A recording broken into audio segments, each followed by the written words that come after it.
Hi guys, welcome to our channel. ഇന്ന് നമ്മൾ വിൻസറിലെ ഫേമസ് ആയിട്ടുള്ള അംബാസഡർ ബ്രിഡ്ജ് വരെ ഒന്ന് പോവാണ്. ഇപ്പോൾ കുറച്ച് ദിവസമായിട്ട് മൂടി കെട്ടിയ ഒരു കാലാവസ്ഥയാണ്. നമ്മൾ മൂന്നാറൊക്കെ പോകുമ്പോൾ അവിടെ കോടയൊക്കെ പിടിച്ച് കിടക്കുന്ന പോലെ തന്നെയാണ് ഇവിടുത്തെ ഒരു അവസ്ഥ കുറച്ച് ദിവസമായിട്ട്. സാധാരണ ഡിസംബറിൽ നല്ല മഞ്ഞൊക്കെയാണ്, പക്ഷേ ഇപ്രാവശ്യം നല്ല മഴയും കാറ്റും ഒക്കെ. ഇന്ന് നമ്മൾ ബ്രിഡ്ജിൻ്റെയും പിന്നെ അതുവഴി പോകുമ്പോൾ ഉള്ള വഴിയുടെയും കുറച്ച് കാഴ്ചയാണ് കാണാൻ പോകുന്നത്.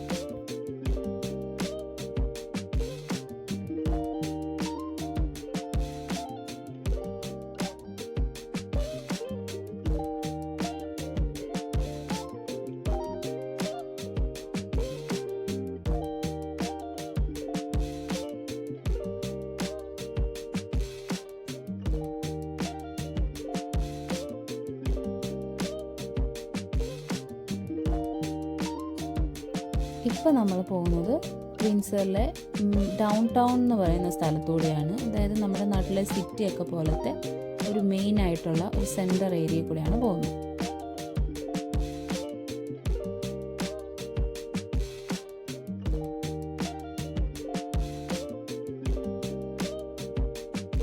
നമ്മൾ ഇന്ന് കാണാൻ പോകുന്ന അംബാസഡർ ബ്രിഡ്ജിന് ഒരു വലിയ ചരിത്രമുണ്ട്.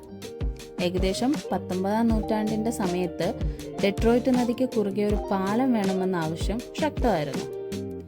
അക്കാലത്ത് കപ്പലുകൾ വഴിയോ അല്ലെങ്കിൽ തണുപ്പത്ത് ഐസിന് മുകളിലൂടെയോ മാത്രമായിരുന്നു യാത്ര പോകാൻ പറ്റുന്നത്.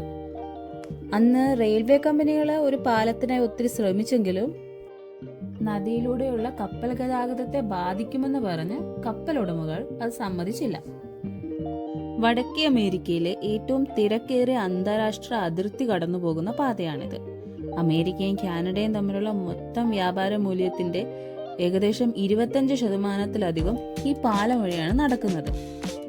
ലോകത്തിലെ മിക്ക അന്താരാഷ്ട്ര പാലങ്ങളും ഗവൺമെന്റിന്റെ ഉടമസ്ഥതയിലായിരിക്കും. പക്ഷേ അംബാസഡർ ബ്രിഡ്ജ് ഒരു സ്വകാര്യ വ്യക്തിയുടെ ഉടമസ്ഥതയിലാണുള്ളത്.